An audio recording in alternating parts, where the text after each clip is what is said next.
Previously on this channel, I bought a crash damaged Audi A4 from auction in hopes of restoring it. I had to straighten the two front chassis legs and give it a new front radiator.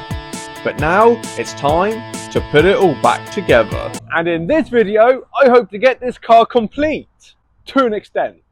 Let's go. What I'm doing now is swapping over the headlight bracket, as the one that's on the car is a bit, well, rusty for my liking.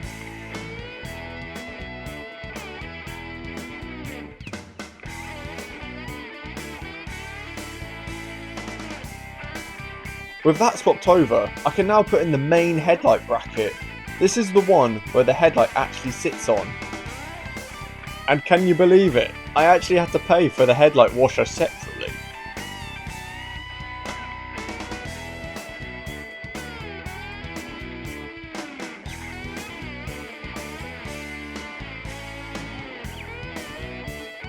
Before I can install the headlight, I need to swap over the modules so the headlight actually works. So these are the two modules I've replaced off of the headlight. Let me know if I needed to replace both of these or none of these. I do not know. I do not know if I needed to. I've done them both, but I did them anyway. For people which don't know why I needed to replace these, is because the VIN numbers are stored in like the brains of these, and so if they're different to the car, the headlights won't work. So I needed to get the modules off the old headlight and put them onto the new headlight, so the car thinks they're the same headlight, so they work. Fingers crossed it works. With the modules swapped over, I can now install the headlight.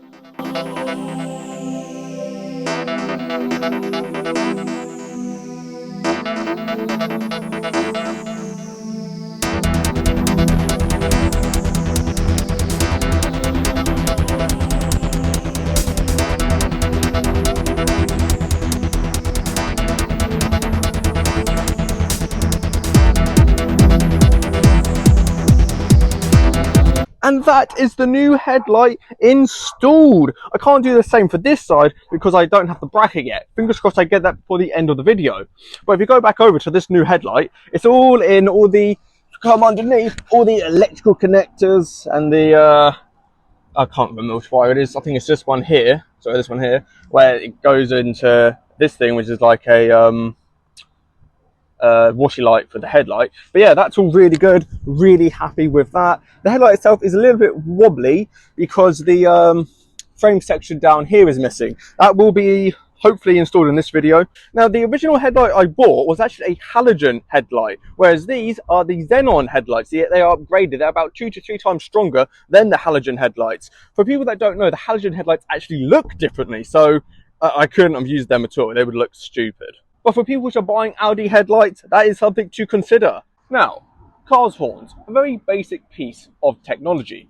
And for you guys that remember, I bought the entire front end from eBay for it to be easier and cheaper rebuilding the Audi. And this is the horn that came with that front end. Now, if you look closely, you can see the electrical connector has been snapped off. And that's not really big of an issue because I thought, oh, it'd be easy if I could just get the horn from the original front end that was with the car when it crashed and just put in. I mean, it's absolutely okay, right? Wrong. If you look closely, guys, you probably can't tell, but you come closer.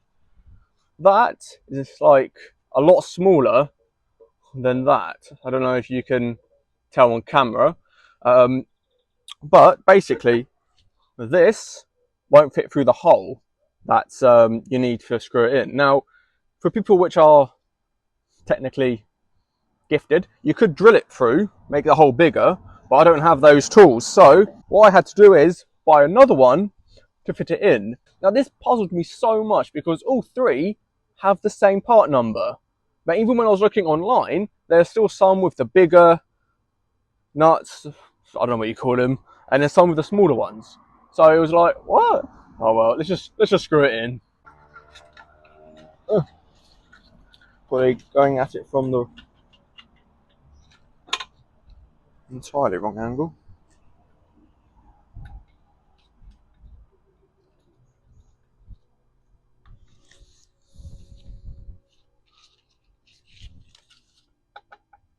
It's not going to fit, is it?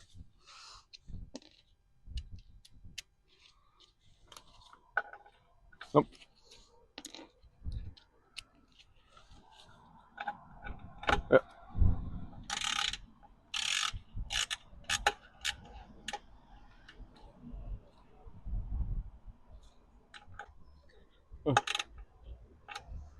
Now this is the wing that the body shop took off.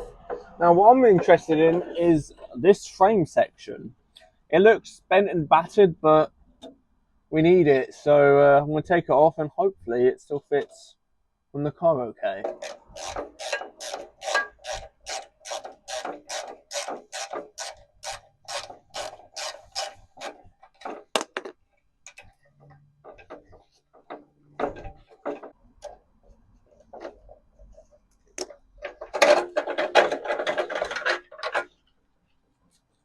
With that off, we can now install it onto the car. The bolts were a little difficult to get to, but I managed it. But there you go, guys. It's all in. It's a little wobbly, but I think it's quite good because it gives you some sort of tolerances and manoeuvrability as to where the wing's going to sit. And if we look where it is there, then we look on the other side. That's where the other one's sitting, and I don't think it's that far off, to be honest with you. I think that's pretty good. I actually have a bit of a treat for you guys, and that's because we are not putting the Audi back to stock. Now, I am so excited for this. This is not an Audi A4 bumper. It's not an Audi S4 bumper. This is an Audi RS4 style bumper for an Audi A4. This car is going to look freaking amazing when it's all done. We do have a few issues though. This bumper came with this crash bar, which I don't have an issue swapping them around, but looking at the holes, I don't think they're going to be compatible with our screws. Also, the brackets where the horns go into, they are riveted in, and I don't have a rivet gun, so I don't think I can use this anyway, but hey. There's two reasons why they want the crash bar black. So the first reason is this crash bar compatible with that bumper? And the second reason is, once the grille is pressed up against this crash bar, this being silver, can you see that all through it? Maybe. Now, I do have a plan for this front crash bar. Fingers crossed you get to see that in this video. Right. Fluids. We need 8 litres of coolant. I have 5 litres of coolant here, but you can dilute this and get 10 out of it. I know we need coolant because all of our coolant escaped in the accident. Windscreen washer fluid. I know we need this because the reservoir tank is on show and I can see we have bare minimal amount. Let's go get these in the car.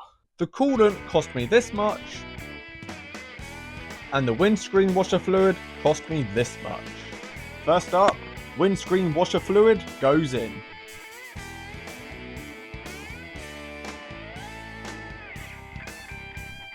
Then we can turn our attention to the coolant. There you go, guys. You can see that all the coolant is in. It's just under the max, which is excellent news. I didn't actually have to dilute it. I just put in around 4 litres of coolant. So I'm guessing there was at least some coolant in there. Fingers crossed there's no like massive airlocks pushing all the coolant up. And then, I don't know, later on we have to put in even more coolant. But we have to wait and see. I'm pretty sure these things self-bleed anyway. But yeah, again, we'll have to wait and see. You come around the side. This is the windscreen washer reservoir tank. Now this is 4.5 litres and I put around 4 litres in. As you can see, we've still got some in there. We've still got some in there as well, so that's the coolant. But yeah, that's really good. That's that should, well, sort us out nicely, really. So we are good on coolant and we are good on windscreen washer fluid. But one liquid which I'm not 100% sure about is the oil. Now, I'm pretty confident the oil is okay, but I can't make sure because the car doesn't have a dipstick. What you do have to do to measure the oil is run the car up to temperature and then take a reading from inside the cabin. I know this doesn't just apply to Audis. I know many car brands have adapted that way of making their cars, but it's like, what if you don't have any oil in and you have to run the car without any oil in just so you can see that the car doesn't have any oil in? Like, who thought that was stupid? But it gets even worse with this car because this engine used to have a dipstick. They took it out and they sealed the hole with a cap. Whoever thought of that was a massive dip head. But there's only so many moaning and crying you can do. You just have to get on and deal with it. So let's move on and install this. This is an Audi S-Line. There you go, S-Line. I had to pay extra for that. Wing. It's slightly scratched up. I got a second hand off eBay. I can't remember how much I paid for it, but I'll put on screen how much I did. Yeah, let's just go install this, shall we? And yeah, I had to pay for the bumper bracket separately. Now to install the wing. It was all going so well, but then disaster. Okay, so it turns out we do have a coolant leak. I have no idea where it's coming from. I mean, it looks like it's coming from our new radiator, but how? Sorry. It's coming from there. But how? I don't know. I'll come back to that. But for now, let's continue installing the wing.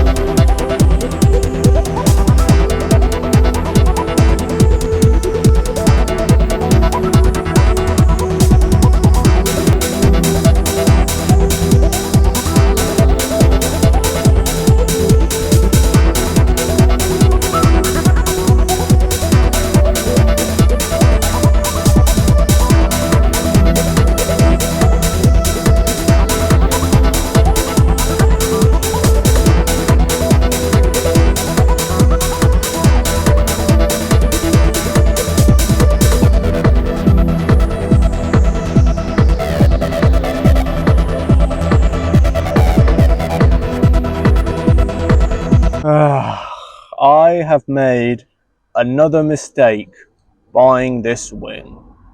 Let me show you. So this wing is for an Audi A4 B8 2011 S-Line, which is what this car is. But look, and before I get to it actually, you can see it lines up really well there. Really well there, follows the line well.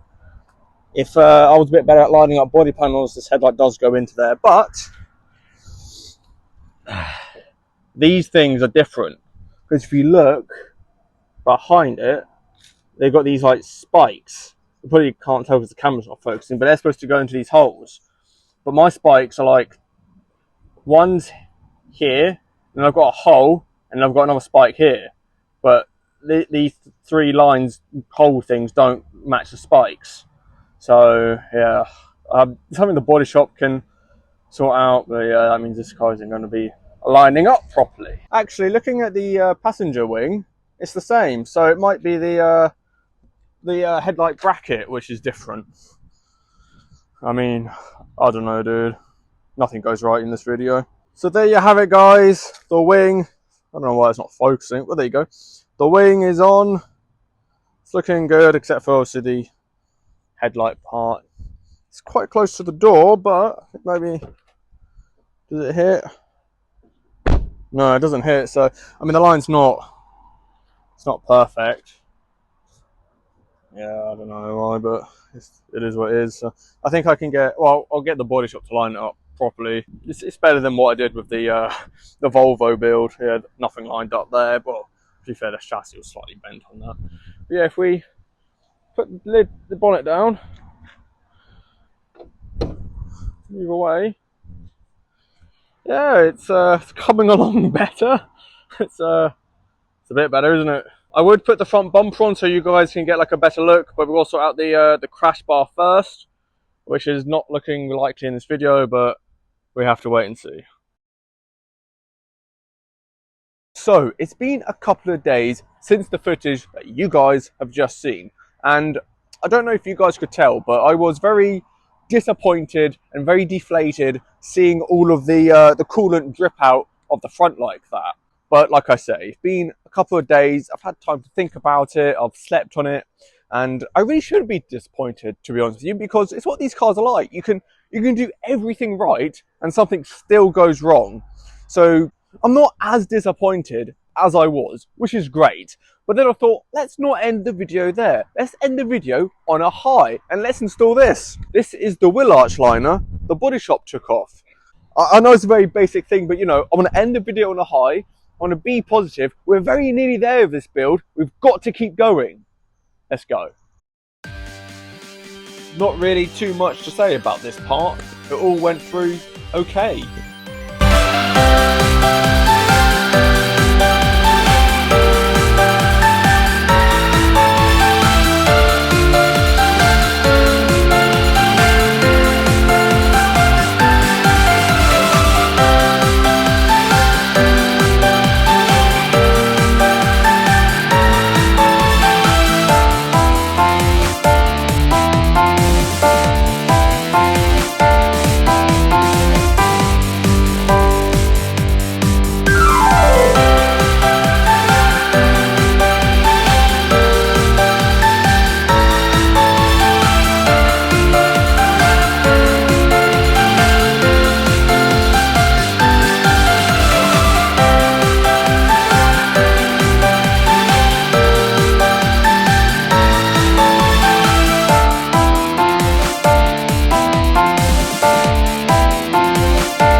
And there you go, guys, the wheel arch liner is in. I did a video very similar on Mercedes about 6 months ago. That video did quite well. My recent videos, not so much. Yeah, that is in. And like I say, you gotta keep positive. And yeah, let's put this wheel back on.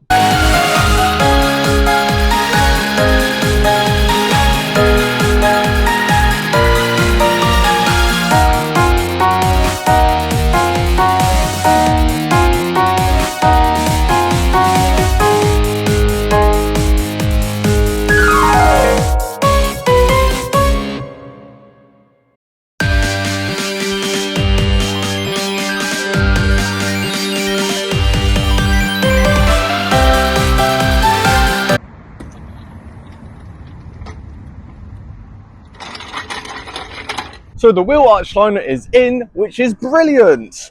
But you know, at the start of the video, I said, let's get this car complete, and it's looking far from it. The headlight bracket got lost in the post, so I've ordered a new one that should come very shortly. And the equipment we need for the crash bar, that's also on its way, but that's not going to come in time for this video. So that brings us to an end, really. Thank you so much for watching. If you enjoyed today's content, like, subscribe, and I'll catch you in another video. Peace out.